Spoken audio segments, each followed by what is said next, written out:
Tú vas a... Ahora yo lo voy a presentar. Dele nomás. Bueno, buenas tardes a todos los becados de primero. Hoy día vamos a presentar un seminario correspondiente para los becados del programa de anestesia y reanimación de la Universidad Diego Portales. Y el tema de hoy es la introducción a la anestesia intravenosa, conceptos y farmacológicos asociados. Pero antes quiero darle las felicitaciones al doctor Pablo Sepúlveda porque recibió hace muy poco un premio a la maestría de la anestesia en el Congreso, en el 50 aniversario del Congreso de Chile.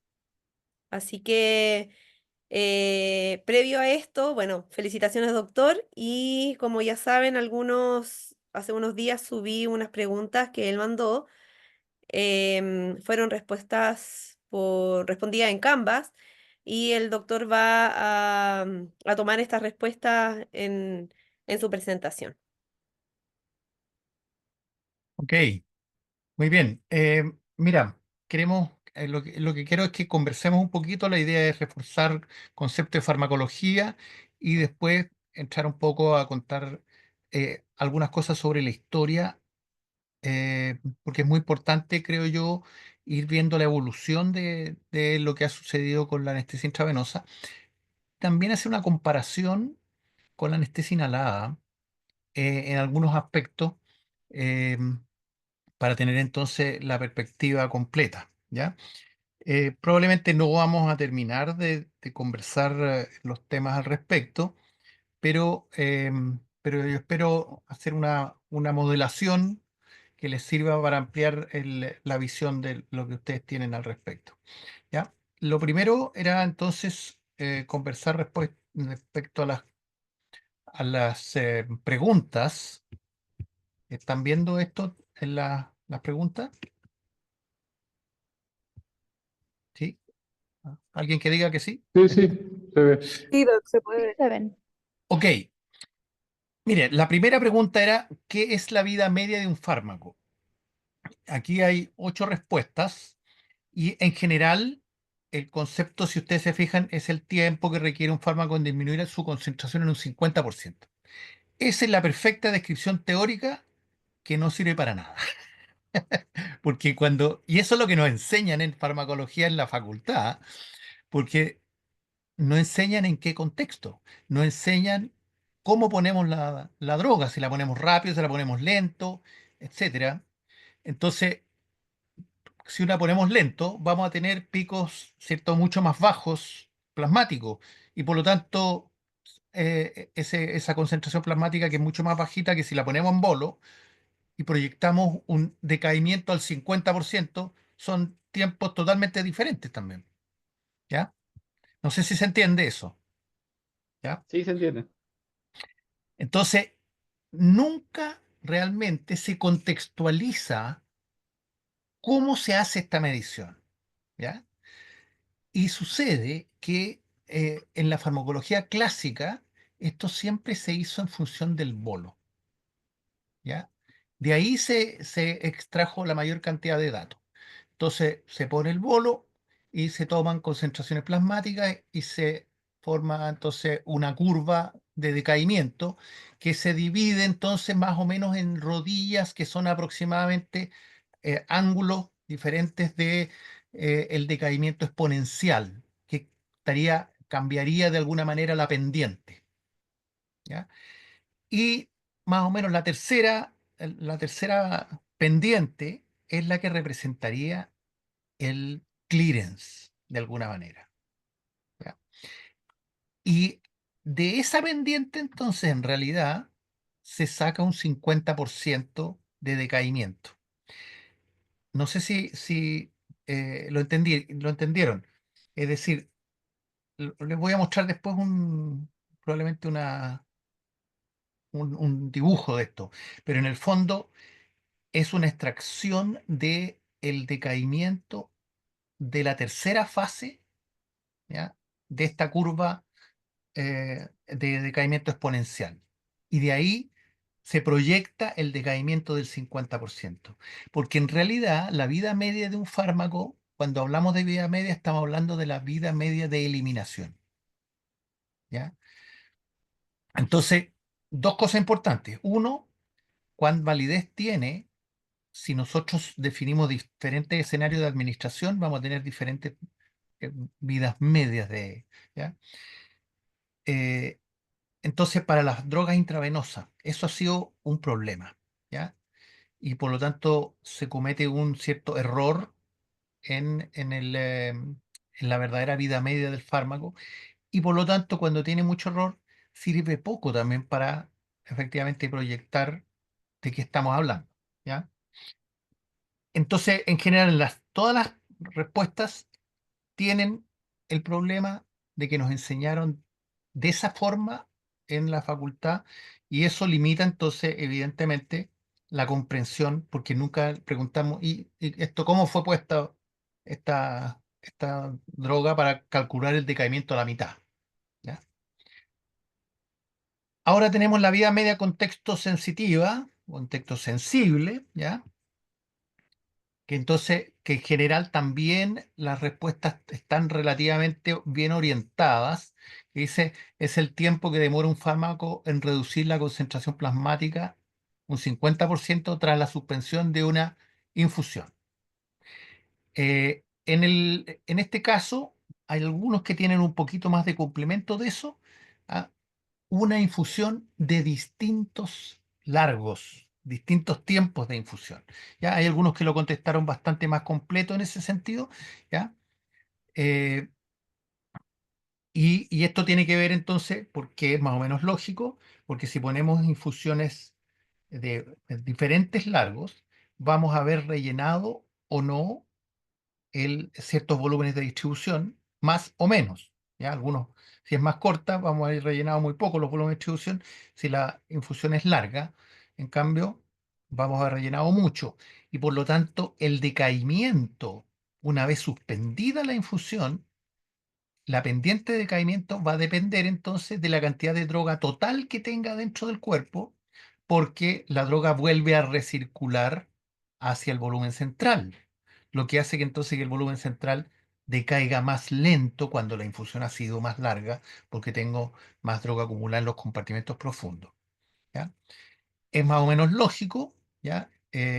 Y este nos sirve mucho más que la vida media de eliminación, porque está en un contexto dinámico, ¿ya? Donde decimos tantas horas de infusión, por lo tanto el tiempo de decaimiento se me va a ir alargando a medida que em, que la anestesia sea más larga.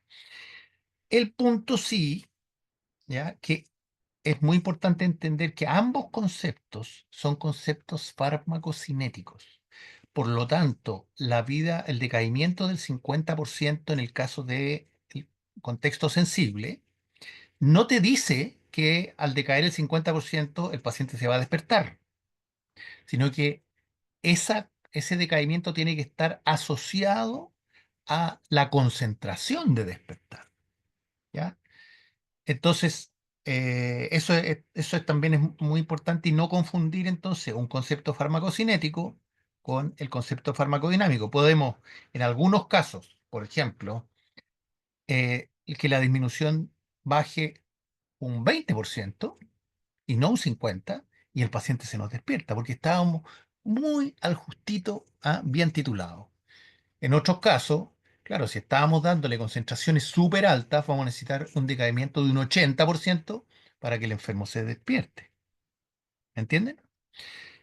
Eso es súper importante diferenciar entonces, como concepto, y por lo tanto hay que asociar la vida media contexto sensible con el tiempo del despertar. Y eso se llama el tiempo efectivo de decaimiento. Y es el que nos interesa, el tiempo efectivo, que está asociado con un efecto, ¿ya?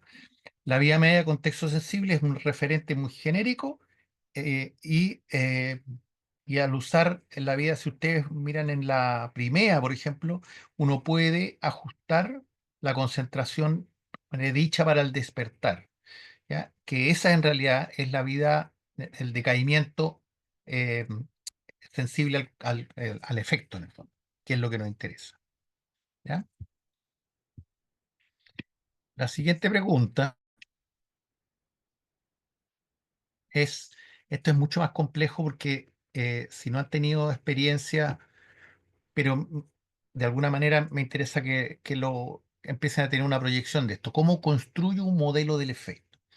Efectivamente, tengo que integrar la cinética con la farmacodinámica para relacionar entonces concentraciones plasmáticas con concentraciones del efecto, que en realidad más bien no puedo relacionar concentraciones del efecto porque no hay mediciones en el cerebro de las concentraciones y probablemente no tienen nada que ver con las concentraciones plasmáticas en realidad, sino que tenemos que medir el efecto y hacemos una representación teórica de la relación entre la cinética, las concentraciones plasmáticas, y ese efecto. Es como un invento de cuál es la relación para ver, por ejemplo, si no tengo instalado el efecto 100%, cuánto retraso todavía tengo en la cinética en relación a el efecto. Y entonces yo tengo así una guía y que farmacodinámica, ¿ya?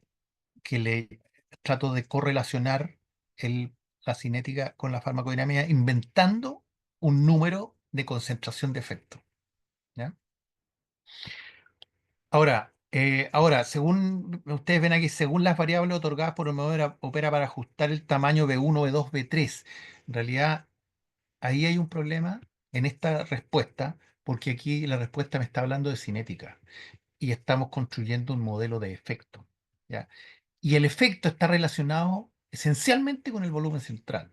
¿Ya? Salvo que estemos midiendo efectos de los antibióticos, que ahí es otra cosa, ¿cierto?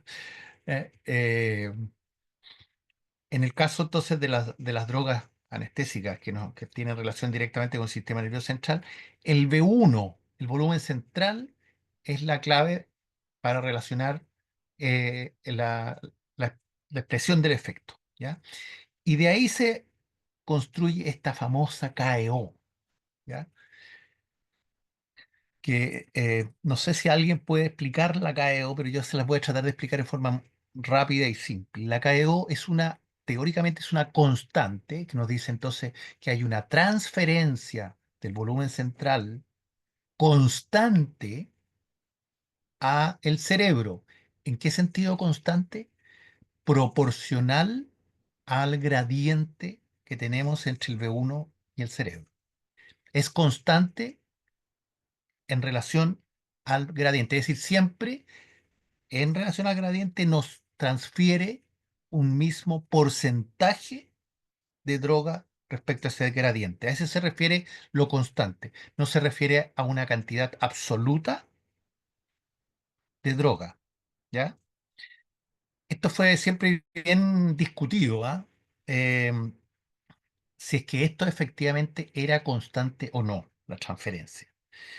Eh, y de todas maneras sirve porque en base a este KO, esta constante de transferencia eh, proporcional, ¿m? Es importante la palabra proporcional ahí para que se den cuenta que es una proporción del gradiente. eh, entonces va subiendo la concentración en forma lineal también a cuando vamos subiendo la concentración plasmática. El efecto en teoría también se va subiendo de la misma manera en forma lineal. Es decir, si yo duplico la concentración del volumen central, teóricamente voy a duplicar el efecto, ¿ya? Salvo que llegue al tope del efecto, ¿ya? En general, entonces, eso es, efectivamente, tenemos que correlacionar algo que mida el efecto. Y ahí hemos tenido problemas también, porque ¿cuál es el efecto que queremos medir? Y por muchos años, primero, la gran mayoría de los modelos se hicieron con una definición clínica, por ejemplo, de la pérdida de la conciencia, ¿ya?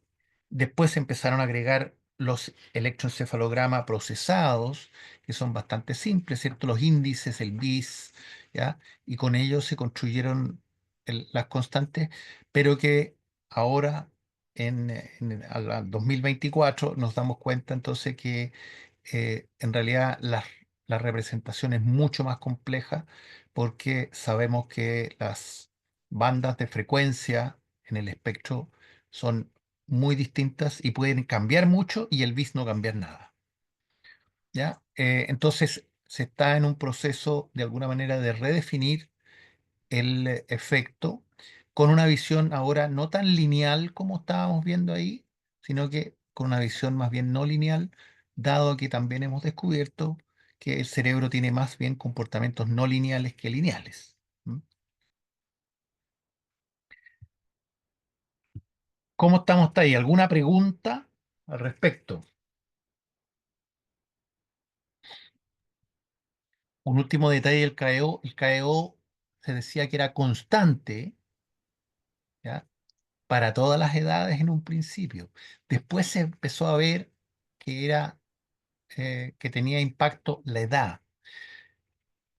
Y en realidad no es la edad misma la que tiene impacto, sino que es la característica de la cinética. Un niño es mucho más hiperkinético que un adulto, o un anciano que tiene una circulación más lenta. Entonces, es el tipo de la circulación, es decir, lo que representa la cinética de esa manera, lo que impacta en la instalación del KEO. Y cuando uno lo quisiera modelar, entonces debería agregarle algún factor que represente eso, y eso lo representa de alguna manera la edad, aunque no es la edad necesariamente el factor de cambio, sino que es una asociación genérica, ¿ya? Hacia ese problema. ¿M? ¿Estamos entendiendo, no? ¿Alguien tiene alguna duda, por favor? Ustedes están en primer año, salvo el doctor Muñiz, que está en segundo. Doctor, yo tengo una consulta con respecto al KEO y la construcción de los modelos. Mm, Cuando se hace esto, ¿ese valor se estima a través de una derivación de alguna fórmula o efectivamente tiene alguna base como fisiológica de medición de alguna concentración en alguna parte? No, el KEO Ujú. es una resultante matemática de la regresión Ya, de los cuadrados, de ok. la regresión de los cuadrados del loop histerético entre la cinética y la dinámica. Eso, imagínate la frasecita que... Sí. ¿Qué es lo que significa? Que cuando pusimos un bolo, vimos que hay un retraso en la aparición del efecto, ¿ya? Entonces, el bolo, así se construyeron los efectos. Imagínense, el bolo sube y baja su concentración plasmática y el efecto entonces aparece y desaparece con un grado de retraso a esas concentraciones plasmáticas, ¿ya? Eso muestra que esa es la histéresis cinética, ¿ya? Es una histéresis de la farmacocinética en relación al efecto, ¿ya? Eh, en- y entonces se forma una curva histerética, ¿ya? Eh, redondita así más o menos, ¿ya? Y lo que se intenta es colapsarla matemáticamente, ¿ya? Y eso se hace con la regresión de los cuadrados. Y entonces, en vez de formarse como como una redondelita, se forma una línea que es más o menos sigmoidea como las, eh, los modelos farmacodinámicos, ¿ya? Entonces, en base a eso se calcula, el KEO, ¿ya? Que sería la constante entonces que representa este retraso entre el efecto y la cinética, ¿ya? Así que no es muy mágico, sino que es un ajuste matemático. Ahora, no tiene por lo tanto una representación fisiológica, exactamente como dijiste. Y Ya. eso ha sido un tema, ¿ya? Es lo que estamos en este momento entonces intentar que el marcador electroencefalográfico, ¿ya? Que hoy día en general para los GABAérgicos representa la banda alfa, podemos decir, aunque todavía eso no está 100% sólido, pero hoy día al menos está mucho mejor aceptado, ¿ya? Más validado que entonces que la aparición de la banda alfa es un fenómeno fisiológico, ¿ya? Asociado al efecto GABAérgico y por lo tanto podemos desde ahí acercarnos a la construcción del retraso de que tiene el efecto en relación a la concentración plasmática. ¿Ya? Eso se está trabajando, en eso estamos tratando de construir y piensen que de todas maneras ahí hay otro concepto importante que es que en las curvas farmacodinámicas de efecto máximo, estas curvas sigmoideas, se asume que es lineal porque no es sigmoidea, lo sigmoidea no le da el carácter no lineal. ¿Ya? Eh, el carácter no lineal lo da precisamente por el fenómeno de los efectos mismos. ¿Y cuál es ese? Que las concentraciones, las respuestas, los efectos, no son siempre iguales en función de la masa de droga que yo ponga. A veces el cerebro responde más y a veces menos, un mismo cerebro o en una misma anestesia. ¿Ya? Entonces hay, por ejemplo, si yo puedo titular muy bien una anestesia, pero si sucede una perturbación en el camino y yo vuelvo a la misma concentración plasmática original después de la perturbación, que puede ser una hipovolemia, o un bolo, una sobredosis, bueno, el cerebro no vuelve a la misma condición. Es decir, una concentración que inicialmente nos decía, esta concentración tiene este efecto. Si pasan cosas entre medio y cambian el cerebro, ese cerebro no va a volver a la misma condición, a la misma relación con esa concentración. Entonces, ese es otro gran concepto que está cambiando radicalmente el enfoque y que nos, nos entra a un escenario de mucha más dificultad de predicción, ¿ya? Mucha más incerteza. Y por lo tanto, nos obliga a abandonar de alguna manera los modelos y solo dejarlos con carácter referencial y entrar a utilizar mucho más el monitoreo directo de lo que está pasando, ¿ya? Porque podemos tener, como digo, concentraciones que durante una anestesia representen distintos efectos. Eso, imagínense, hace años atrás no podíamos ni verlo, porque no teníamos electroencefalografía o los que tuvieron BIS, ¿cierto? Eh, También esto está representado, sobre todo hay un trabajo muy bueno de Whitlock que muestra que grandes rangos de concentración de BIS no cambia nada, mantiene el mismo índice. Entonces, eso empezó a llamar la atención y eso empieza a explicarse a través entonces de los comportamientos oscilantes no lineales que tiene el cerebro. Bueno, dejamos las preguntas. ¿Alguien tiene alguna otra pregunta que quiera hacer? Yo creo que aquí conversamos bastante de lo que se dio. No sé si ustedes tienen esta hojita para que vean que algunos contestaron un poco mejor que otros. Eh, pero en general yo creo que hemos pelado el pollo, acercándonos un poco más a lo que es la realidad de lo que hoy día enfrentamos, y no solo de la modelación que es solo un instrumento referencial. ¿Estamos más o menos? ¿Alguna Sí, preguntita o pasamos? ¿Sí? Parece que no hay más preguntas. Ok. Eh, Mira, esta es una clase que yo tenía que comparábamos la anestesia inhalatoria con la TIVA y que me parece importante discutir un punto clave. ¿Están viendo Teapos ahí? ¿Se ve o no? Dice predicción farmacológica. No, que estamos viendo No, las todavía están viendo el otro. preguntas. Ya, espérate, voy a cambiar entonces voy a cambiar el share. Aquí está. Ahí sí. Ahora sí. Perfecto. Mira, me interesa entonces que comparemos un poco el tema de la anestesia intravenosa con lo inhalatorio, porque siempre hay mucha mitología también al respecto. La anestesia inhalada tiene cálculos simples. Eso no siempre lo decían. En cambio, la TIVAS tiene tantos cálculos complicados. Bueno, estos son los cálculos de la anestesia inhalada. Para que vean ustedes que más o menos, ¿ya?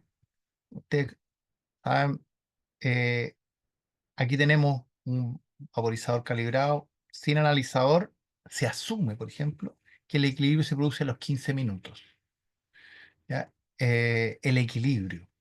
Entonces, si se esto se los pongo aquí, ¿ah?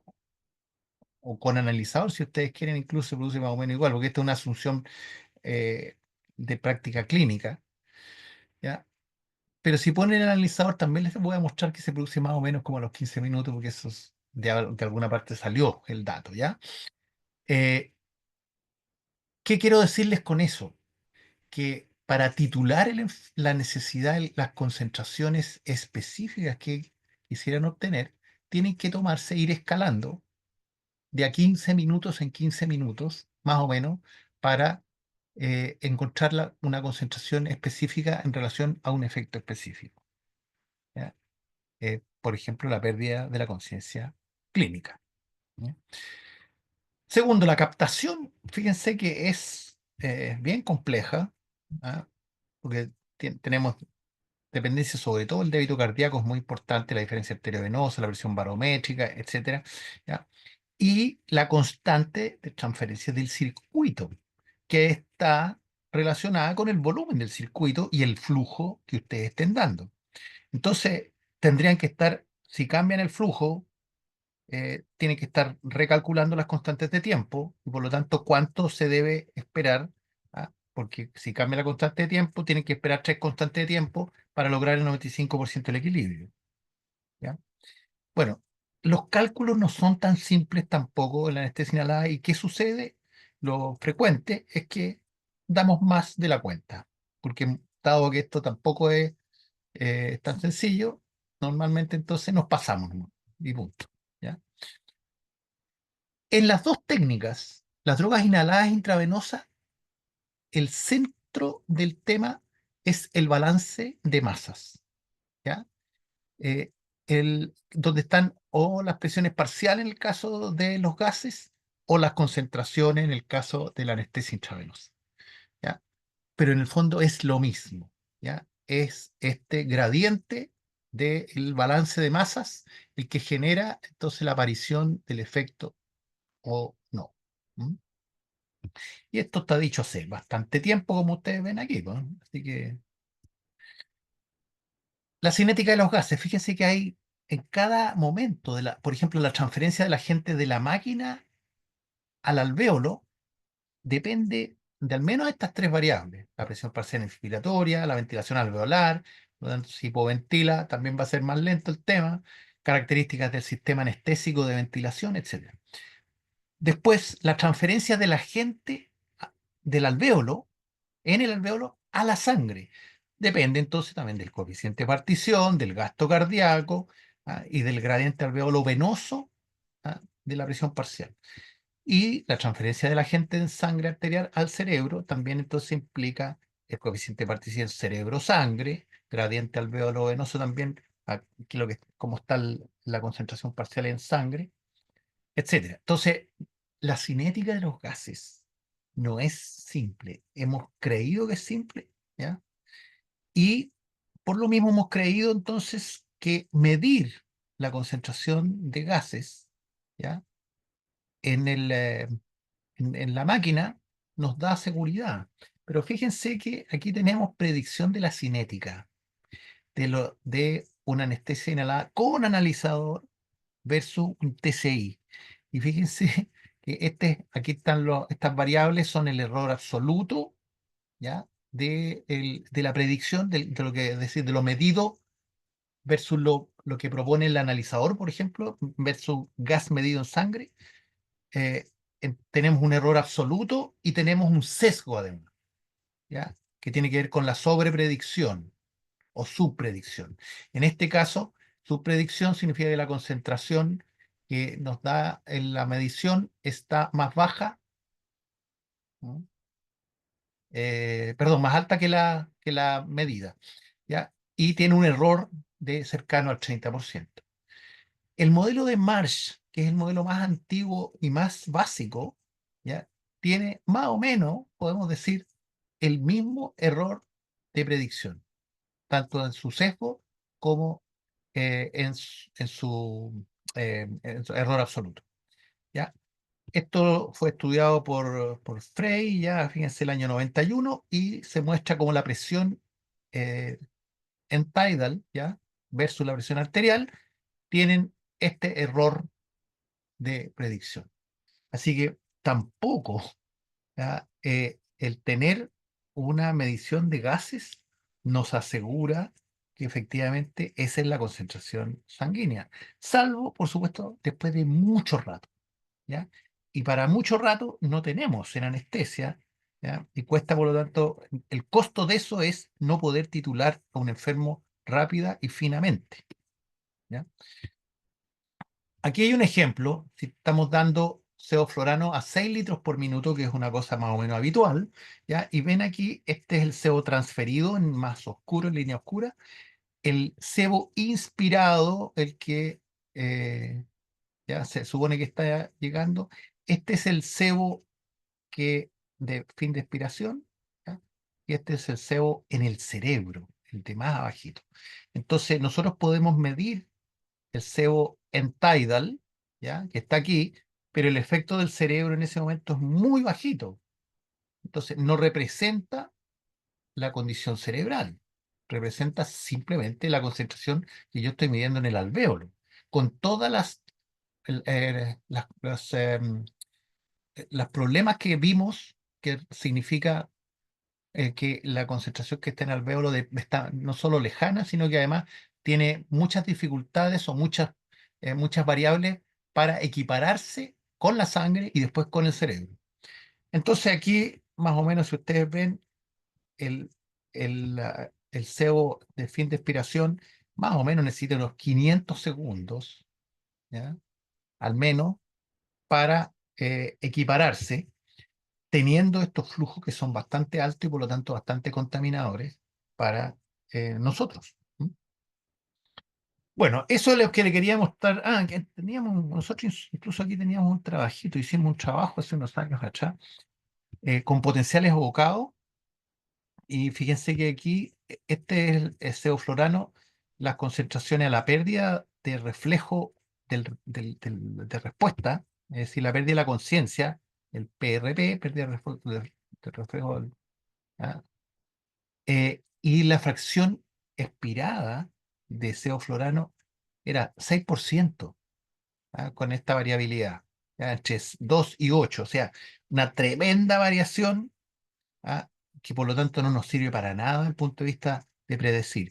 Y, en cambio, las concentraciones calculadas por el TCI estaban en rango mucho más estrechos, ¿ya?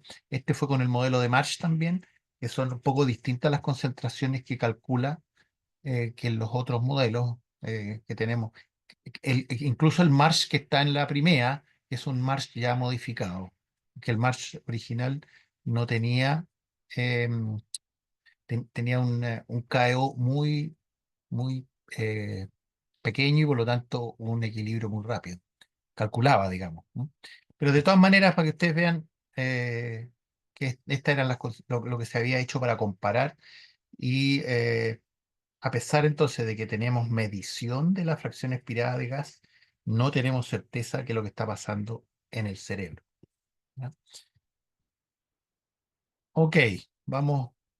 ¿Le quedó más o menos claro por ahí el tema, no? ¿Alguien tiene alguna pregunta antes de seguir? Eh, Vamos a tratar, tenemos y harto tema aquí, ¿ah?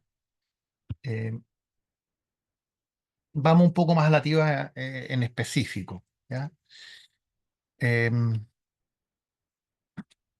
Vamos a soltar estas cosas rápidas. Primero, ustedes vieron, algo se habló en el Congreso se contó un poquito al respecto, pero esta era la situación de Michael Jackson.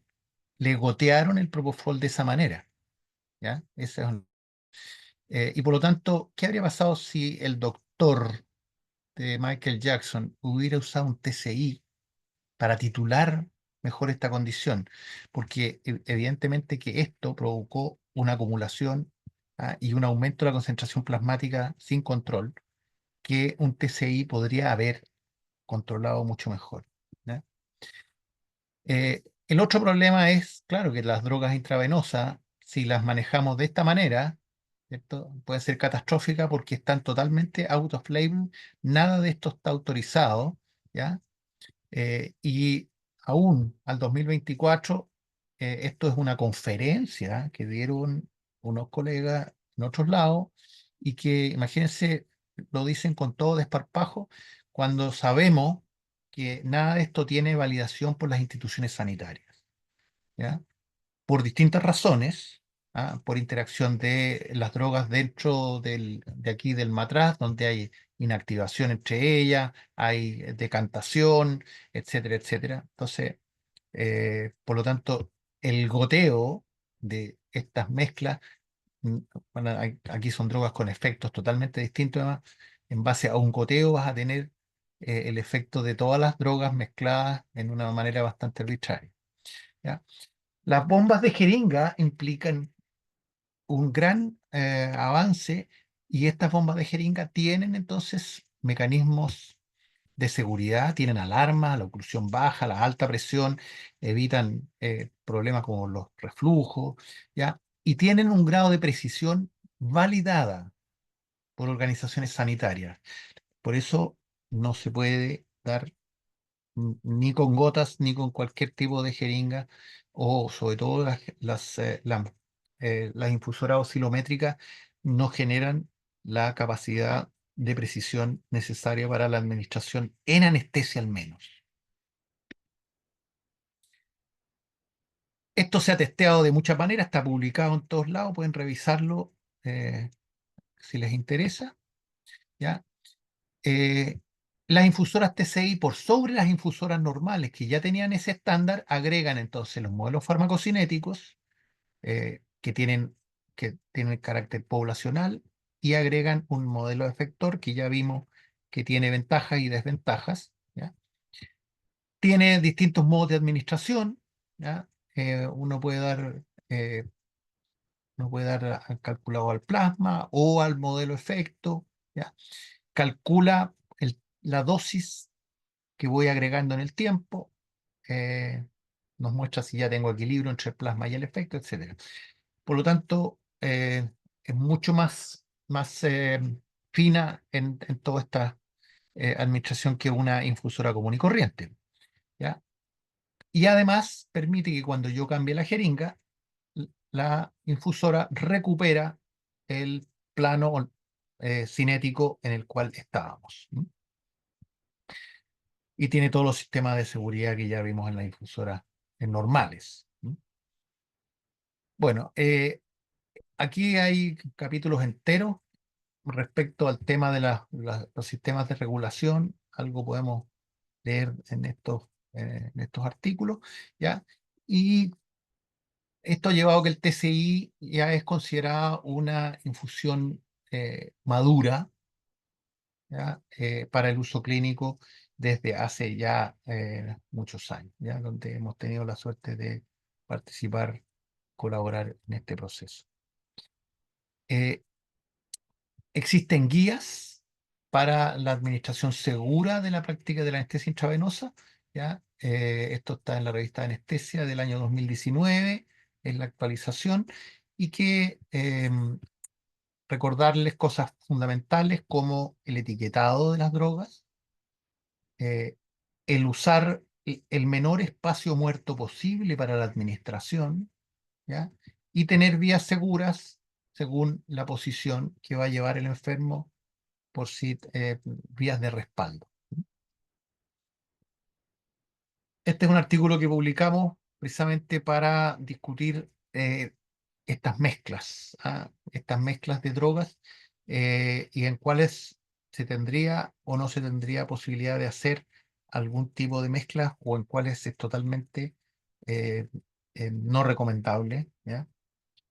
Porque se inactivan. Entre otras, por ejemplo, propofol con remifentanil no es recomendable mezclar porque se produce una decantación del propofol y se separan en el transcurso de la primera hora, y el remifentanil arriba, el propofol abajo, y por lo tanto la infusión que vamos entregando no es homogénea.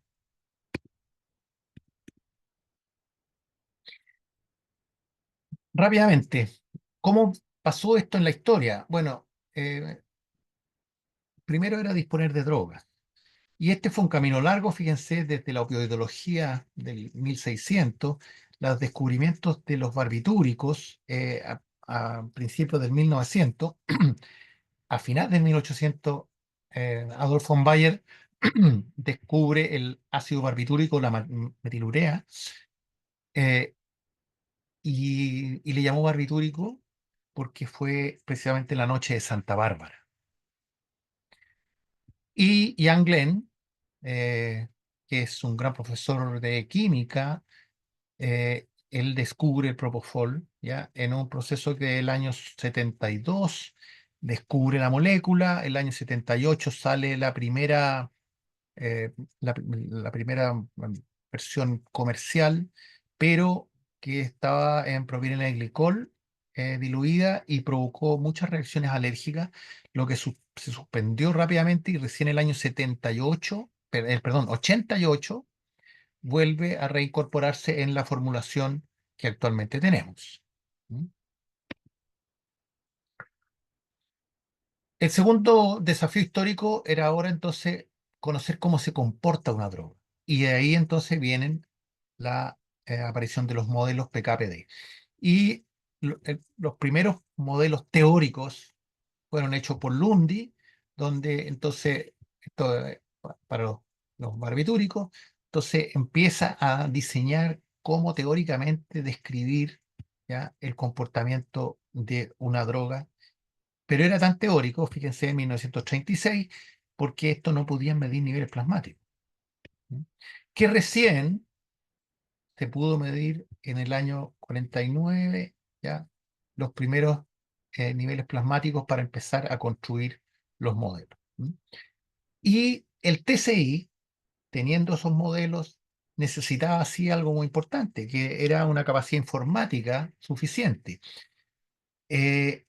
Antes de tener esta capacidad informática, eso sí, Kruger-Teimer y el profesor Schwilden y Schüttler, que era su ayudante en ese tiempo, pero que en realidad después se convirtió en la persona más importante, Schwilden, en la Universidad de Bonn, yo lo conocí, él se definía como un anestesista teórico, así vivía en los subterráneos y no daba anestesia, sino que se dedicaba a esto, a generar modelos, ¿ya? Y él mismo reconoce, porque estos eran modelos farmacokinéticos lineales, ¿ya?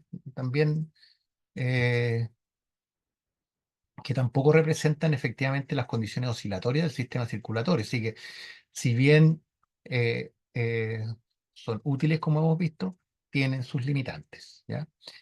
Esto, al año 81, todavía la capacidad informática era poca, pero el año 81, precisamente el 1 de mayo, el doctor Schüttler, él se expone como voluntario y se prueba el primer TCI con unas tremendas computadores gigantes que conducían una difusora, y usaba etomidato, ¿ya?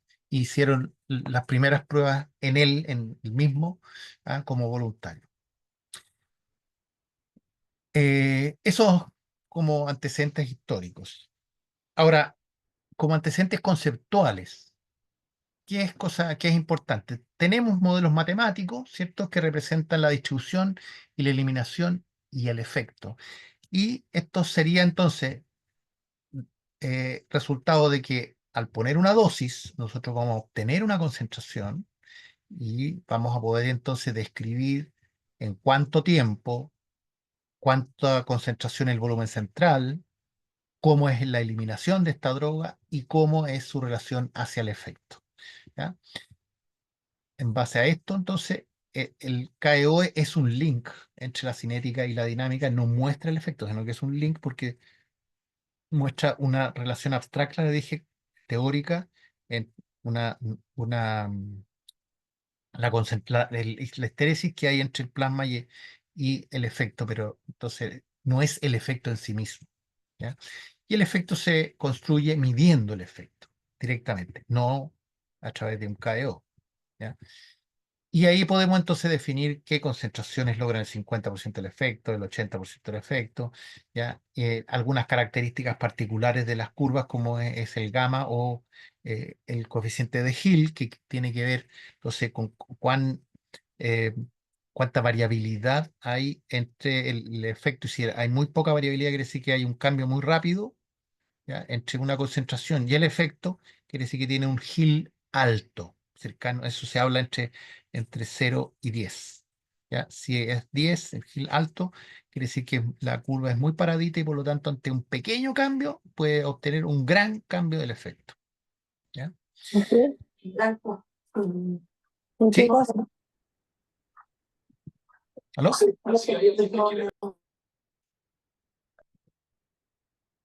¿Era pregunta o no?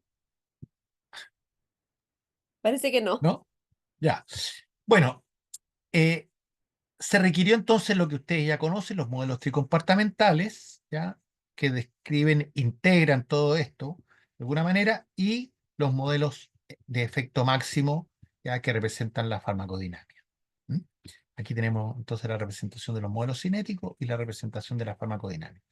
No sé si esto ya les queda más claro cuál es la aproximación teórica, porque aquí está, en el fondo, conceptualmente lo que hacemos.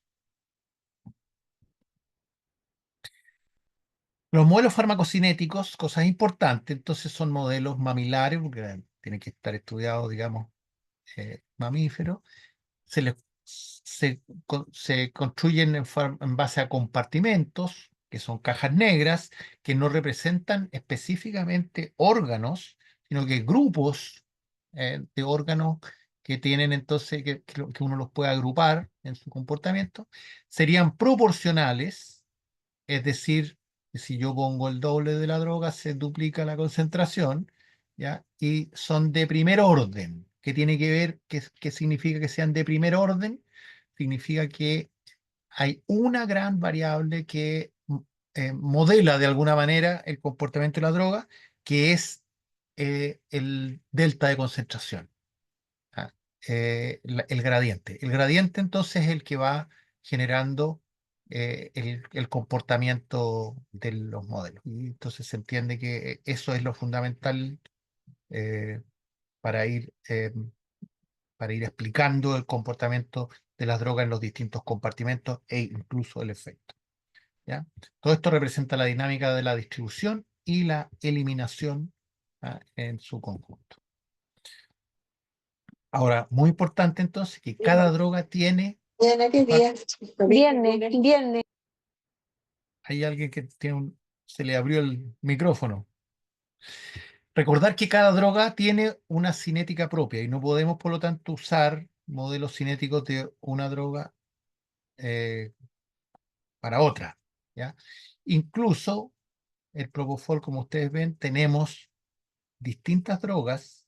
Para el Propofol tenemos distintos modelos que provienen entonces de la metodología de cómo fueron construidos. Simplemente, por ejemplo, si provienen de sangre arterial o sangre venosa, ¿ya? Genera importantes cambios y eso, por lo tanto, va a reflejarse también en la representación del efecto, ¿ya? Que no es directamente la cinética, pero acuérdense, como muy bien decían las respuestas, hay que relacionar la cinética con la dinámica, ¿no? Para poder representar bien el efecto.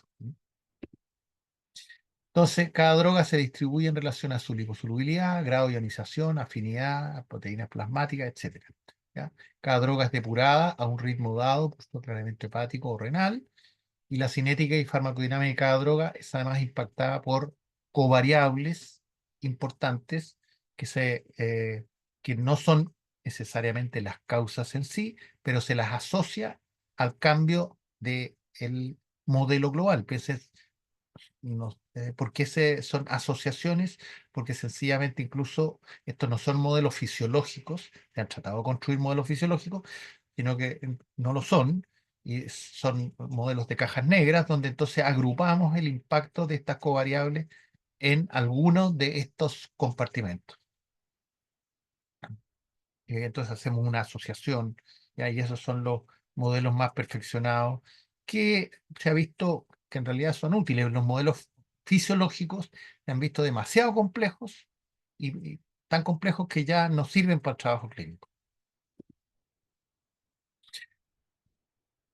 Esto es solo para mostrarle que es muy distinto el modelo de fentanil que el modelo de remifentanil. Ustedes de puro mirarlo ya no tienen nada que explicarse.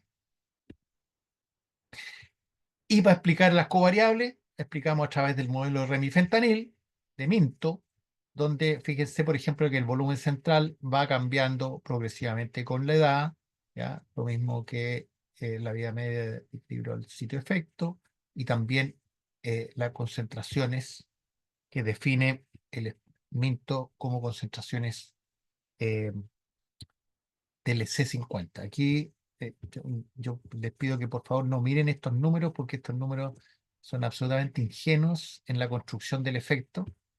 Solo les advierto, por ejemplo, que esto, el C50 o el modelo farmacodinámico fue hecho con frecuencia espectral 90, frecuencia espectral 50, ¿ya? Y lo que ustedes se imaginarán, que con un opioide deprimir el córtex y que se vea un cambio en el CEF, eh, son dosis gigantescas. Entonces, la referencia tomada para definir el efecto no es una referencia de uso clínico, ¿ya? Por eso aquí 16 nanogramos por ml, nadie usa 16, ¿no?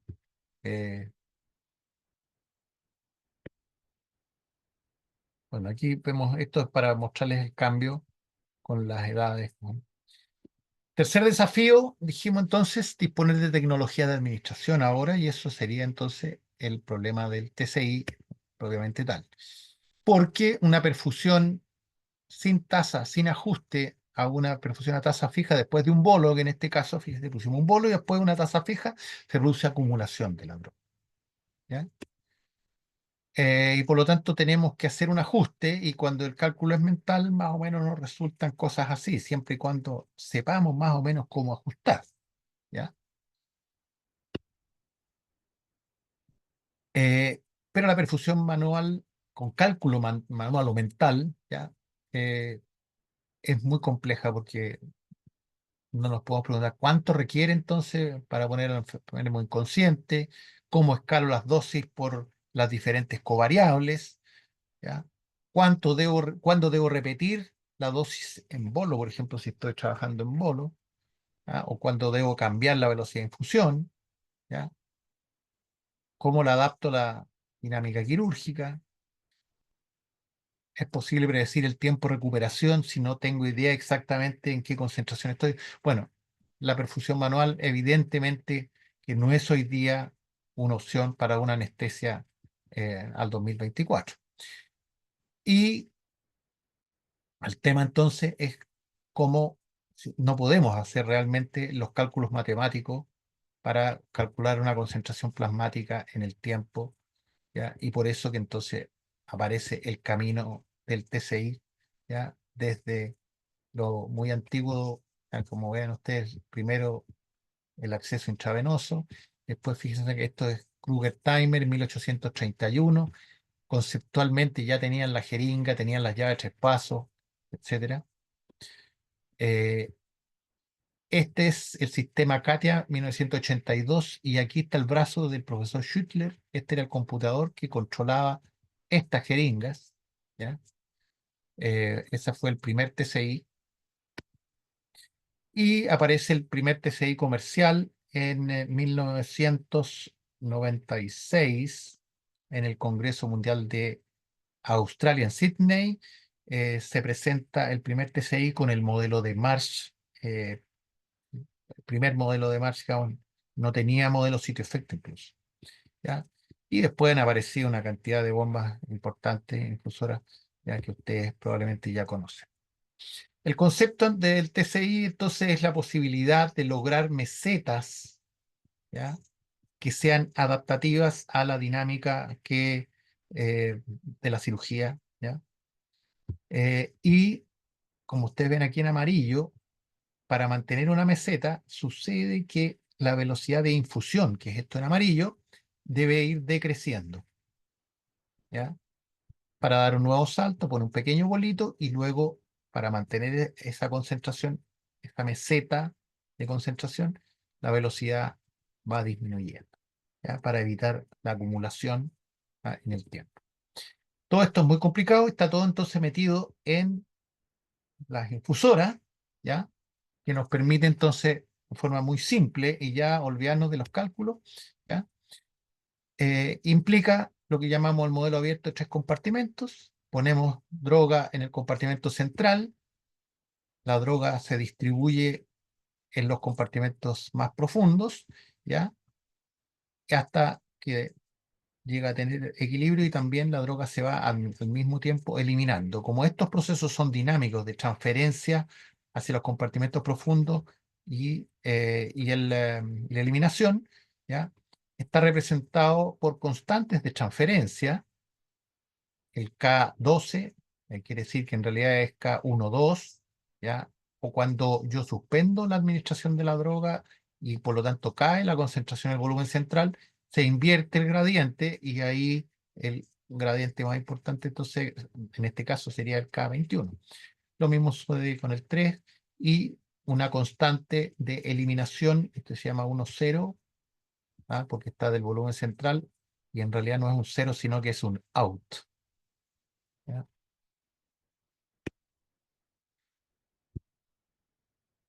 Estos se construyen básicamente en base a esto. Esto es lo que les explicaba. Se pone un bolo y se miden niveles plasmáticos que construyen ingenuamente una curva de decaimiento exponencial que representa entonces los distintos compartimentos, los distintos fases de distribución. Y en base a esta línea de acá se construye la vida media de eliminación. Por lo tanto, imagínense la proyección de esta línea de acá, el decaimiento en este caso de 2 a 1, y yo proyecto el tiempo, ¿ya? Y cuando efectivamente se corte esta curva en ese punto, sería la vida media de eliminación de esta droga, ¿ya? Esto es para que tengan una idea de la matemática de cómo se hace eso, ¿ya? Esta modelación matemática entonces logra identificar volúmenes de distribución, clearance, y todo está más o menos relacionado, como ustedes ven, ¿ya? La vida media tiene una relación directa con el volumen, los volúmenes de distribución, e inversamente proporcional con los clearance, ¿ya? Y de ahí entonces se pueden definir, claro, esta es una condición constante, pero en realidad, eh, porque es una condición dinámica que incluye tanto la distribución como la eliminación, eh, instantánea de alguna manera, progresiva en el mismo tiempo, y por eso se convierte en una condición constante esta vida media, ¿ya? Pero esta K es una K híbrida que depende entonces de estas dos variables que tienen sentido incluso inverso. De ahí se pueden sacar las vidas medias, que como ustedes saben, básicamente es el logaritmo natural en base 2, que es este número 6093, que representa el decaimiento del 50% de una droga o representa la vida media, exactamente porque el decaimiento al 50%. Entonces, a partir de eso se pueden extraer las constantes de eliminación o las transferencias, las constantes de transferencia que están aquí, ¿ya? Los clearance, porque son el clearance 2, el clearance de transferencia partido por B1. Entonces, aquí se puede entonces, de alguna manera, identificar y construir cada uno de los componentes del modelo. Tenemos entonces así una farmacocinética llamada tricompartamental para la gran mayoría de las drogas. Algunas tienen bicompartamental, pero son pocas hoy día las que tenemos disponibles. Y podemos definir entonces fases de distribuciones rápidas, lentas, eliminación, vidas medias, aclaramiento y volumen de distribución, etcétera, ¿ya? En este modelo de primer orden lineal y proporcional. ¿ya?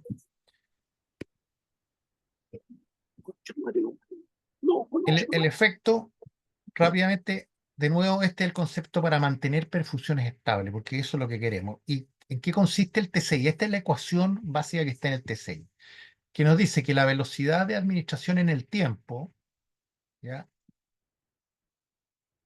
Para alcanzar una concentración plasmática en el volumen central debe ser compensada por la eliminación, el K10, y la transferencia a los compartimentos profundos, K12, K13, que se invierte si estamos en fase de decaimiento, es decir, de fin de la anestesia. ¿Ya? La velocidad de perfusión, por lo tanto, es cambiante en la medida que vamos, se van rellenando los volúmenes de distribución, ¿ya? Y que el volumen 1, entonces, eh, es estable, entonces tiene que ser compensado por la pérdida por distribución o eliminación.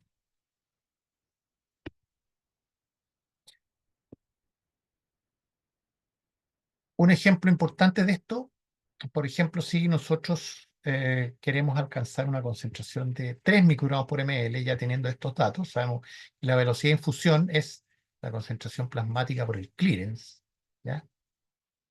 Esto es una ecuación que nos enseñan en farmacología en tercer año, ¿ya? Y que si sabemos que el clearance es aproximadamente de 1800 y queremos llegar a una concentración de 3 microgramos por ml, que es como más o menos las anestesias tipo, ¿ya? Necesitaríamos 6 miligramos por kilo por hora. Entonces, si ponemos una infusión de 6 miligramos por kilo por hora, va a haber un punto en que se estabiliza esto.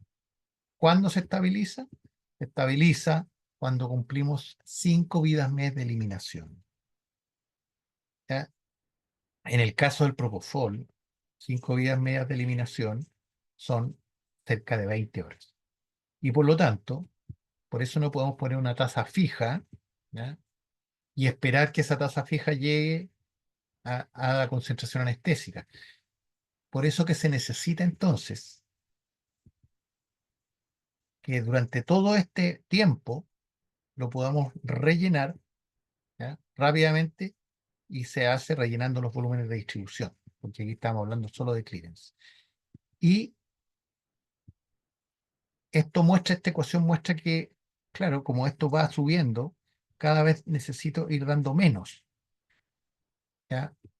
Y por eso que el TCI es una infusión con velocidad decreciente, ¿ya?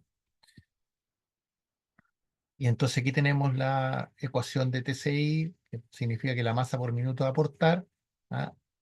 Depende entonces de la concentración plasmática que tengamos para compensar la distribución y el clearance, ¿ya? Y entonces aquí vamos a tener velocidades, ¿ya? La velocidad basal que teníamos acá, el 6 miligramos por kilo por hora, y velocidades variables, ¿ya? 10, 7 miligramos por kilo por hora, 5, qué sé yo, hasta este punto donde llega a 0. Entonces, conceptualmente, el TCI son dos infusiones simultáneas. Una que representa el clearance para esa concentración específica y una variable que va cambiando en la medida que los volúmenes de distribución se van rellenando.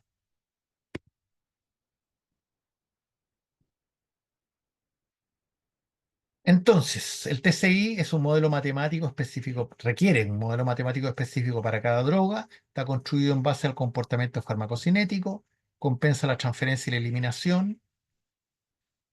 Esto se llamó BET en un momento porque eran pequeños bolos, porque una infusión son pequeños bolos administrados muy frecuentemente, ¿no? Es una infusión.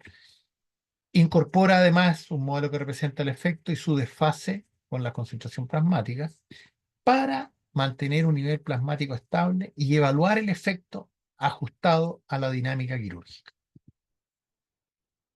Ventajas: no requiere cálculos, porque lo calcula todo el computador que tiene la maquinita.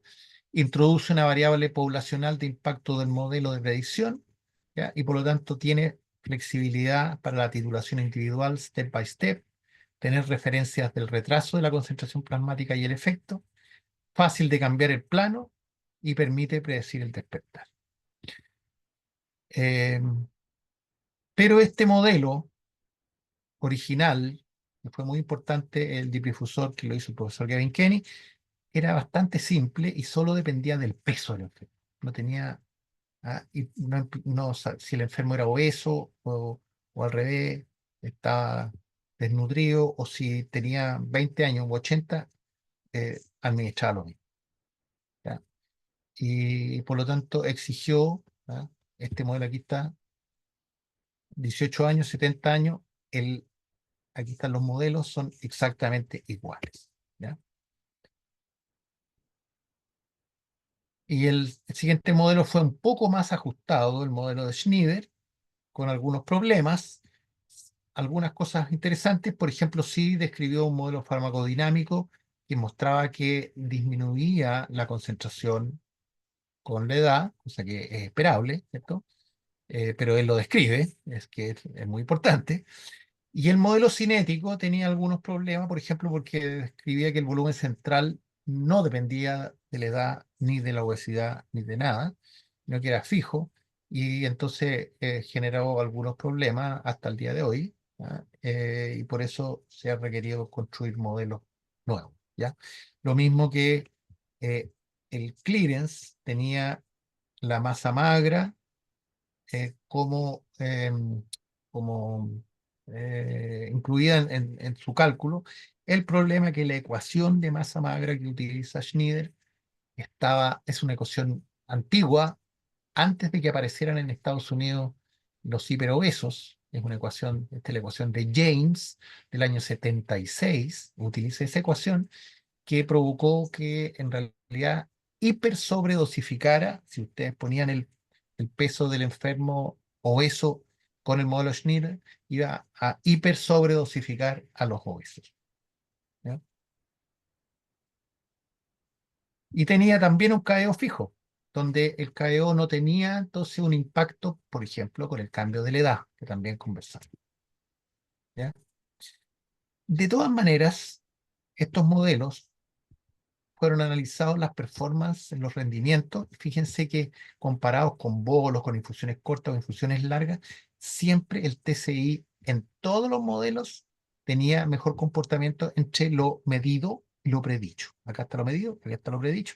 Fíjense que hay una linealidad en el comportamiento y por lo tanto cualquier modelo TCI es mejor que administrar manualmente y sobre todo en bolos. Fíjense, los bolos dan cualquier cosa, ¿ya? ¿Qué pasó después del 2010? Trataremos de ser breves, porque ya deben estar muy cansados. Fue la validación, la introducción de covariables y el perfeccionamiento de los modelos, ¿ya? Nos vamos a saltar esto. Las covariables pueden entonces requerir ajuste para cada fase. Cada fase puede ser distinta. Por ejemplo, el volumen central puede requerir algún tipo de covariables específicos que tiene de impacto, que no puede no impactar en otro, en el volumen 2, por ejemplo, ¿ya? Eh, los clearance además deben ajustarse en lo que se llama alométricamente, que no es entonces linealmente en torno al peso, sino que la alometría es una relación asintótica del comportamiento del crecimiento de los animales, asociado más bien a una relación de la función con el tamaño y no con el peso del animal. ¿Mm? También habría cierto ajuste de género, que es más marginal. En neonatos, por supuesto, se debe incluir la modulación y el ajuste de la edad, que sí es muy importante. Estas fueron entonces las covariables que se terminaron de incluir. Esto para mostrarles solamente, por ejemplo, que en la fase el B1 es influido por estas covariables, ¿ya? Y el B2 y B3 por otras distintas, ¿ya? Y por lo tanto, por eso nos sirve para toda la anestesia tener una misma covariable, ¿ya? Por eso que el peso, si yo pongo el peso puede servir en algunas partes de la covariable además con algún cofactor específico de corrección para el volumen central o para los volúmenes más profundos o para el clearance. Entonces no es el peso duro de ese enfermo, sino que un peso corregido, ¿ya?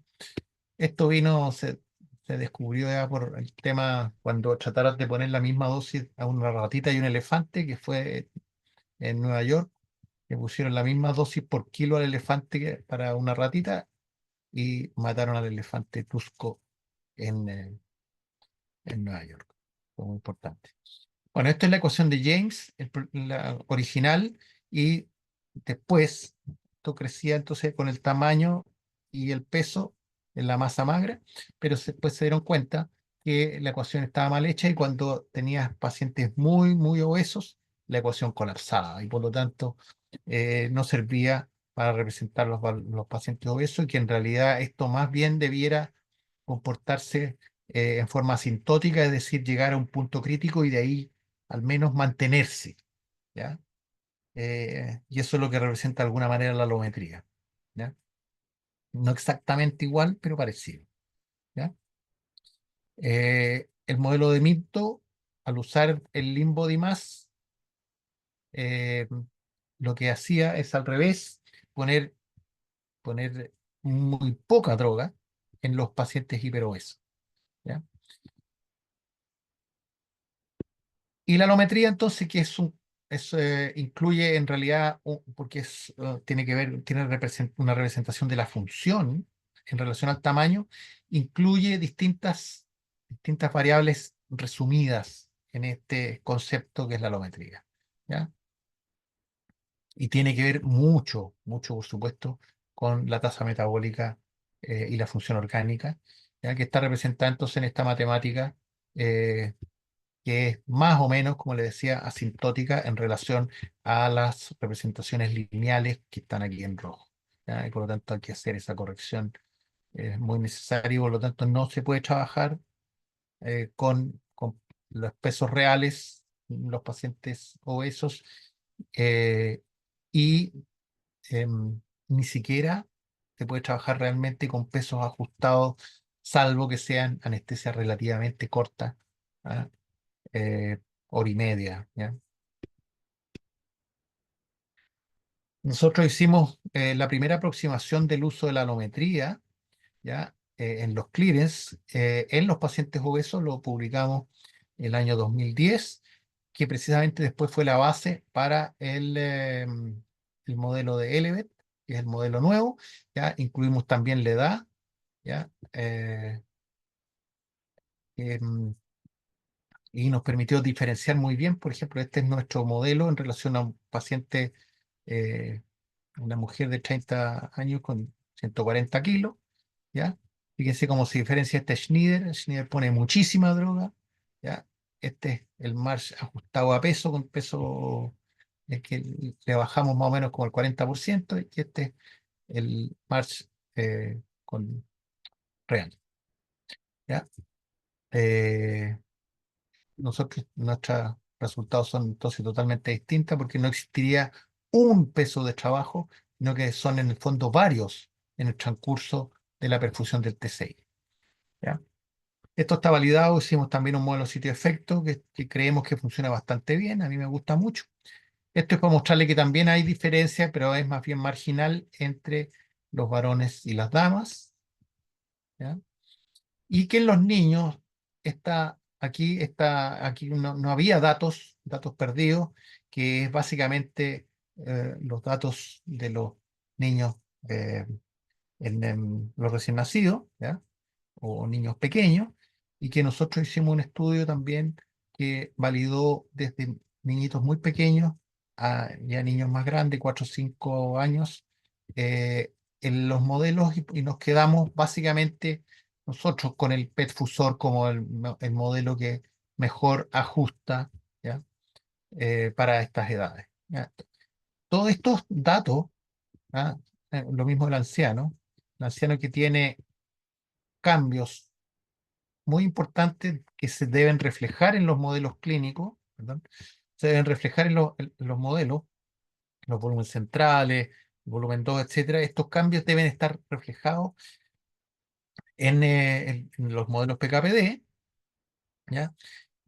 Y está discutido en este paper, donde nosotros hicimos un estudio en 14 ancianos entre 69 y 100 años, mostró que, por ejemplo, que el modelo de Schneider, que está acá, no está tan lejano de su predicción. El modelo de March sí está muy lejano en los ancianos, pero el modelo Schneider tiene algunos problemas, sobre todo en el volumen central, que es un 25% más pequeñito que el que describe Schneider en ancianos iguales, ¿ya? Y sobre todo el tiempo de equilibrio al sitio efecto. ¿Ah? Schneider dice que es fijo, porque tiene un KDO fijo, y que el equilibrio sería entre 1,6 y 1,8 minutos, y nosotros vimos que el rango es muchísimo más amplio. Si los viejitos necesitan mucho más tiempo, hay mucho más variabilidad, por supuesto, en esta población, por lo tanto necesitan mucho más tiempo de equilibrio y por lo tanto hay que tomarse ese tiempo para encontrar las dosis adecuadas de estos pacientes. Vamos a saltarnos ya, de alguna manera dijimos, el modelo Marsh es un modelo paciente estándar, solo incluye peso como covariable, no sirve para los obesos, salvo que le haga un pequeño ajuste, pero solo máximo para 1 hora y media, no más, ¿ya?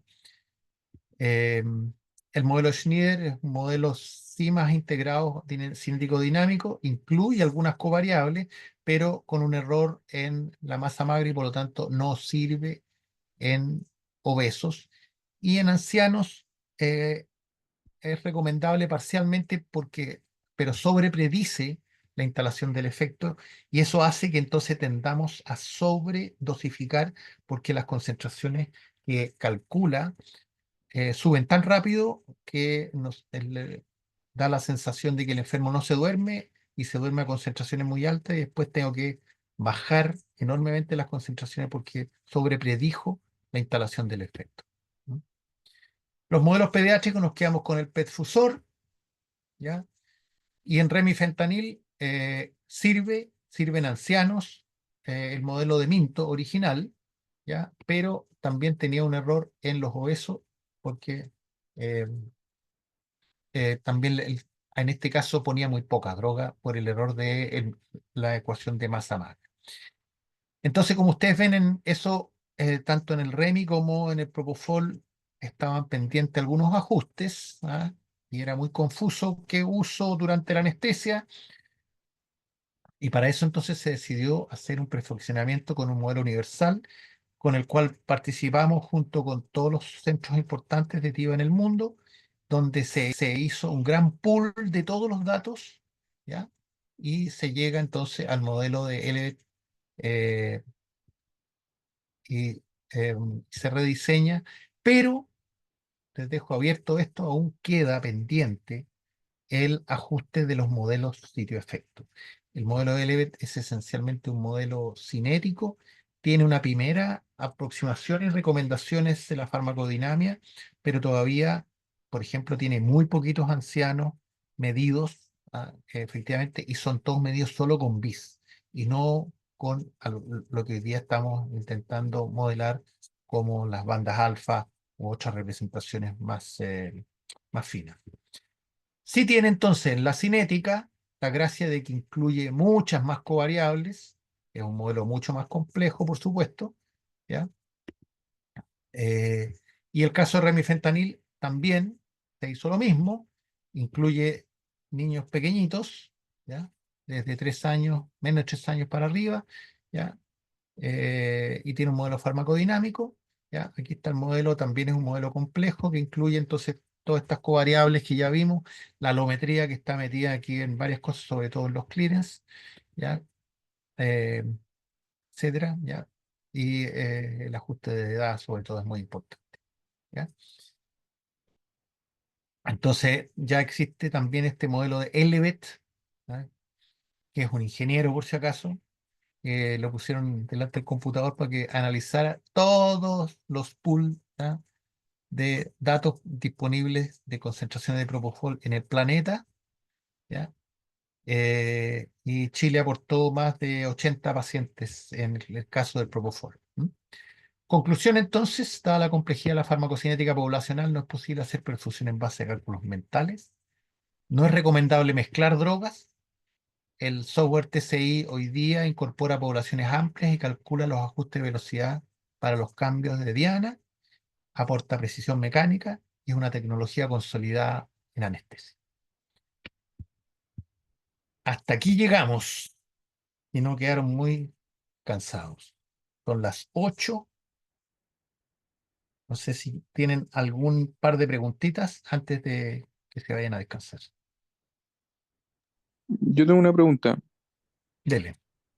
La gran mayoría, o si es que no todos, de estos estudios como farmacocinéticos, farmacodinámicos, se hacen en pacientes, me imagino, ASA 1, ASA 2, ¿cierto? Claro, ese es Y un tema. Una gran pregunta. Imagínate que el modelo de Schneider son 24 pacientes que se hicieron en 2 sesiones, que incluyó 3 viejitos de los 24, ¿ya? Ninguno obeso, ¿ya? Uno que tenía un poquito de sobrepeso nomás, ¿ya? Y eran todos voluntarios.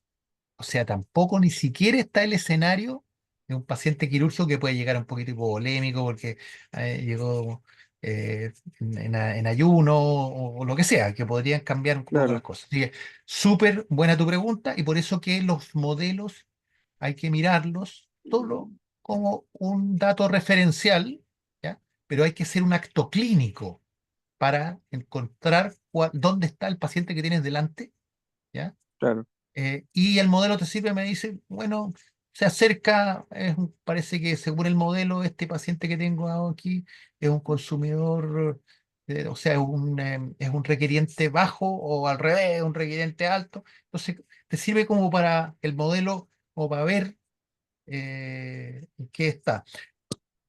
Y se agrega el segundo punto, que por lo tanto los modelos y bien han ido perfeccionándose como el Elevet, ¿cierto? Que porque al meter mucha masa de droga tienes un mayor valor estadístico, siempre sigue teniendo algún problema, ¿ya? Eh, pero sirve, tal como igual la fracción expirada de gas, sirve como referencia tendencial una vez que ya pasamos, sobre todo la fase de mezcla inicial. Es decir, después de los 15, 20 minutos, si bien el valor que te da la fracción expirada o el cálculo del TCI no es exactamente fino, sí sirve como una referencia tendencial para guiar tu anestesia. súper, gracias. ¿Otra pregunta?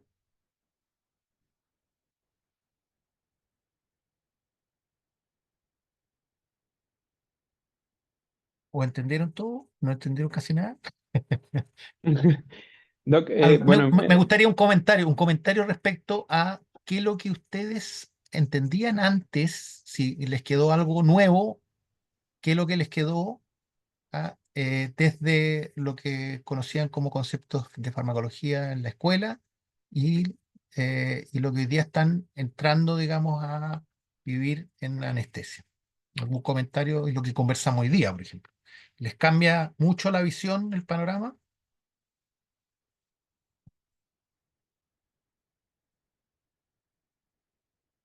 ¿Quién se atreve a contestar algo? A ver. Cuente, cuente. Equivóquese nomás, digan cosas. Doc, bueno, sumándome a lo que decía Joaquín en su consulta, usted tal vez que conoce con más detalle estos estudios originales, también el tipo de cirugías a que se sometía esta, o sea, esta población voluntaria, ¿era alguna en particular? ¿Era un tema de, no sé, solamente alcanzar el efecto y no hacer ninguna intervención? Porque eso siento que, claro, tanto el ASA es importante, pero también lo que se le va a hacer al paciente. Y bueno, con respecto a la solicitud de algún comentario, yo creo que, sobre todo en base a la respuesta que dimos en la encuesta, como que yo creo que en este punto tenemos claro conceptos farmacológicos muy teóricos, pero claro, esos comentarios que usted nos dice que cómo se estimó el concepto de vida media y todo eso, al menos en mi caso, tal vez no lo tenía tan claro y como teniéndolo ahora en perspectiva, como que claro, uno se da cuenta que representar algo biológico con fórmulas matemáticas es a veces tal vez un poco no tan compatible. Entonces, ahí el Es tema más de bien, la... es más bien ingenuo. es más bien ingenuo. Exacto, claro, Pero, eso. pero somos ingenuos y nosotros, porque queremos que todo sea, eh, sea más o menos lineal, porque nos da controlabilidad, pero las cosas lamentablemente no son así. Y por eso es muy importante que aprendan ustedes a enfrentar los problemas con una perspectiva no lineal. ¿Ah? En general, ¿qué quiere decir sobre todo eso?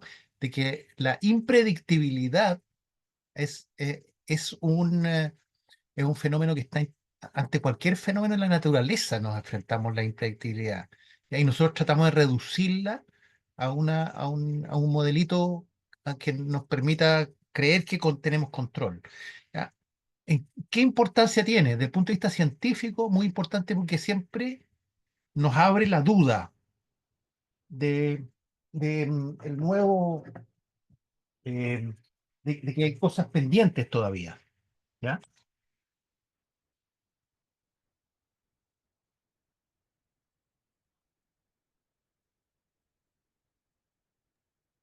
¿Queda claro más o menos eso? ¿Mm? Entonces, Sí.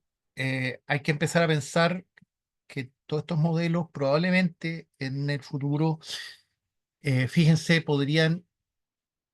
eh, podría ser tan interesante y muestra la no linealidad de que si ustedes empiezan a administrar una droga, vamos a tener inteligencia artificial para analizar la relación con el efecto, que es un efecto que además puede cambiar dinámicamente porque se puede producir un sangrado, se puede producir un estímulo, que no estaba bien controlado, etcétera.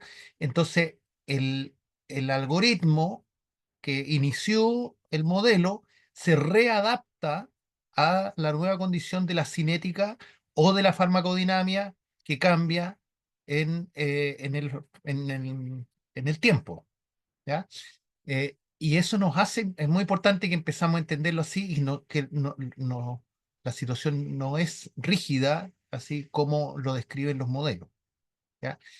Y entender eso del punto de vista científico es importante, como le decía, porque siempre nos exige dudar y seguir investigando de estos comportamientos que siempre son igual deterministas, pero lo que pasa es que están en un rango de impredictibilidad mucho mayor, ¿no? ¿Ya? Pero nos podemos acercar un poco más y nos podemos aprender a hacer actitudes clínicas, por ejemplo, bajar las velocidades de transición para cuando queremos encontrar un nuevo efecto, para evitar entonces que con un bolo generemos un gran cambio en estos sistemas no lineales, oscilantes sobre todo, ¿no? Bueno, eso, gran tema a discutir y ustedes van a ser probablemente la generación que les va a tocar eso. ¿Ah?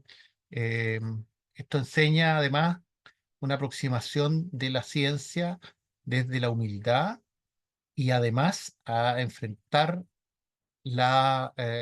esta incerteza también con un grado de resiliencia mayor ante los errores.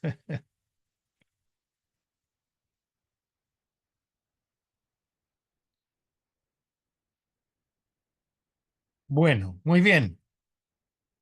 Espero que estén contentos, que hayan aprendido, eh, y nos veremos por ahí en cualquier otra reunión o la siguiente o en algún evento. Muchas gracias, doctor, por su clase, también por la convocatoria. Pido disculpas por los desperfectos que tuvimos al principio, pero resultó todo bien. Así que nos Estupendo. veremos en una próxima oportunidad. Muchas gracias. Muchas Un gracias. abrazo. Gracias, Chau, doctor. chau. Muchas gracias.